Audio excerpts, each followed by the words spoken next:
Alderman Tom Grotti. Alderman Ted Grotti. Alderman Rapella. Alderman Nichols. Alderman Taylor. Alderman Sevenik. Alderman Langdon. Motion carried on roll call, 8-0. Item 3 is Resolution 9. If Director McKinney would like to give us a brief synopsis of this first before we start. Good evening, everybody. The resolution before you allows the Health Department to submit a letter of intent to apply for a partnership grant. And the University of Wisconsin School of Medicine and Public Health has the Wisconsin Partnership Program along with Medical College of Wisconsin. The one we're referring to is UW-Madison School of Medicine and Public Health. The partnership program was established in 2004 through an endowment gift from Blue Cross Blue Shield United of Wisconsin's conversion to a stock insurance company. So it's in place to do public health and community, especially community grants. This particular grant that we're looking at is a community impact grant. It would provide about $1 million over 5 years to support a large-scale evidence-based community project. You need to have an academic partner to do that. We would be aiming to develop a sustainable system and environmental changes, particularly in the area of reducing children's lead poisoning. The stage 1 of the application is to do the letter of intent, and then if that passes through the review process, you're invited to make full application, and the full proposal would be due June 3rd. After that is completed, and if you pass that process, you're invited to present to the Oversight and Advisory Committee in September, and then they take a final vote in October, and then the start date would be January 2020. So basically the process is long, and it would take about a year to get everything all approved. It is quite competitive. I have participated in 3 projects, 2 with the University of Wisconsin-Madison and 1 with the Medical College of Wisconsin. But they are very useful if you are successful. And the reason it's in a memo form is because the letter of intent is an electronic application. And if we're all in agreement, it would be nice to be able to show that to the Oversight and Advisory Committee in the letter of intent. I would have a link. So basically, like many communities in Wisconsin, we have older housing stock, which is of concern.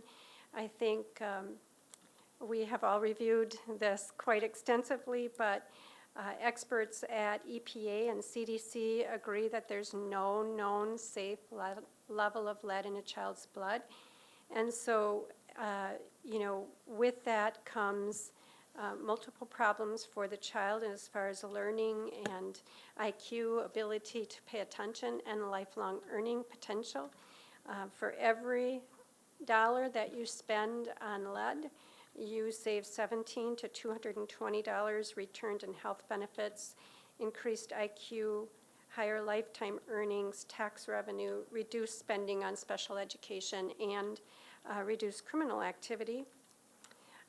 Our initiatives at the city have been focused on preventing lead exposure before it occurs. And we've got a good, strong leadership with you as the council and also with the school district and other folks that have been working on this throughout the city. The resolution that we have before us talks about all of the initiatives that we have undertaken as a city. Menasha Utilities being a recipient of the Wisconsin Safe Drinking Water Grants, replacing 200 of 644 customer-owned lead or galvanized water service laterals. Also, the health department making filters available for residents if they are waiting for replacement. And then also looking at the resolution that was passed just last fall and now awaiting approval from the Public Service Commission that assists families in supporting replacement of lead and galvanized water service lateral. We have an established academic partnership with the University of Wisconsin-Oshkosh, and I mentioned earlier you have to have an academic partner. And we have placed 2 interns, one in 2017, Dr. Kathleen Sheridan, and she visited with you and gave you the results of her project, which was making sure that we had good outreach with families of newborns in the city and making sure that they knew the age of their homes and could mitigate lead hazards. The second project is underway right now. It's called Lead Free by Delivery, and our pilot site is Partnership Community Health Center, and we've already worked really hard to meet with their providers, discuss the lead hazards and the ability for them to work even further upstream. Traditionally, people are working with blood lead levels when a child is a little bit older, but we have asked to work with them and have been provided funding through the state through this lead grant to actually reach families who are contemplating pregnancy or are pregnant so that they can bring a child into a lead-safe home. So it's giving the clients information.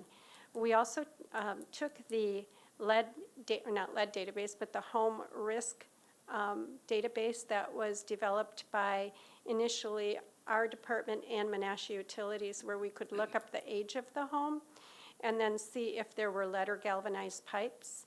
And we're making that publicly available with this grant. So it's a strong partnership. We have 2 of these DNP students, Doctor of Nursing Practice, that have worked with us, are working with us. We have a strong pilot site, which is partnership. We're still providing the water filters through this grant, but it's a very small grant. It's about $10,000. So what we end up doing is giving people information and then offering technical assistance. But the difficult part is, especially when it comes to lead abatement and some of the homes that have paint, abatement is quite expensive. So we would hope that there would be an opportunity within a grant like this to offset the costs to the customers and maybe even have what I've done before in some of these grants is have mini grant opportunities. So for example, if you have pipes inside the home, then if there's lead solder, they could replace that, or this type of thing. This, we're seeking your support for this particular resolution so that we can, get this letter in, make sure that they see the commitment, both in terms of your past track record and what we're doing currently. And even if we aren't successful in this application, we would have a plan, and it would be well thought out. And so I'm looking forward to digging in and making the application if you wish. So it looks like we have a couple people who want to speak. Alderman Nichols, I was willing to make the motion. you can do that too. I'll move to approve R919, support for letter of intent to apply for University of Wisconsin Partnership Program Community Impact Grant Program, Lead Safe Menasha, as introduced by Mayor Merkus. There's a motion and a second.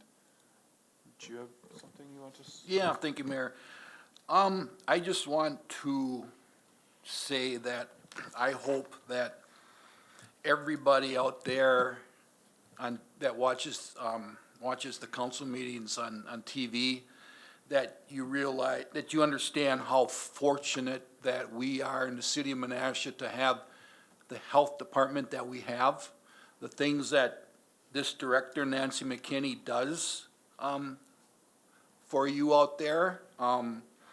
I think she needs to be recognized very heavily. She does a lot of work, hard work, and I just wanted to say that, for my support is just unbelievable. And the same thing for our other department heads.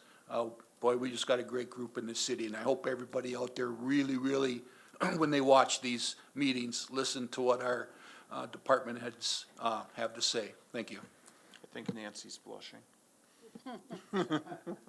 Any other discussion? I don't think we need a roll call vote for this, Nancy, do we? So if we could just do a voice vote, all those in favor? Aye. Opposed? Motion carries. We have two more things left on the agenda. The first is the reappointment of Arne Collier to the Landmarks Commission. Do we have a motion? Alderman Sevenick? Thank you, Mayor. At this time, I'll move for your appointment of Arne Collier to the Landmarks Commission for a term of 3/18/19 to 3/1/22. So motion and a second. Discussion. Alderman Taylor? I'm gonna be abstaining Okay, from vote, so I'll leave the room. that's fine. Alderman Taylor? Did you have a comment, James? Yeah, I didn't hear you, Mayor. Go ahead. If you can pull your microphone closer, I couldn't hear you. Thank you. Go ahead. Thank you very much. I do have a hearing problem. Thank you. We just denied a beverage license because of the person didn't meet our policy. And when we ask someone to represent the city, they do need to adhere to our policies. For 9 months, every meeting, Mr. Collier chose to repeatedly ignore his inclusion and diversity training. Alderman Taylor, That- how does this relate? What does that have to do with this? Yes. Yeah, it has to do with the person's character that's representing the city. And I'm showing that he did not follow his inclusion and diversity training that the city provided to him. I have to vote no on this because there are other qualified candidates in the city. And you all watched Mr. Collier up here for 9 months attack myself and my family. And I don't think we have to have that in the community when somebody's representing our community. And his training, he chose to ignore, and so did the mayor.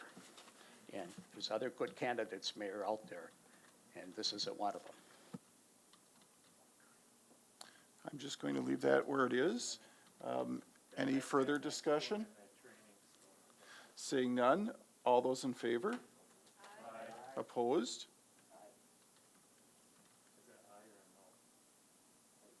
So the motion carries 6-1 with Alderman Langdon excluding and Alderman Taylor voting no.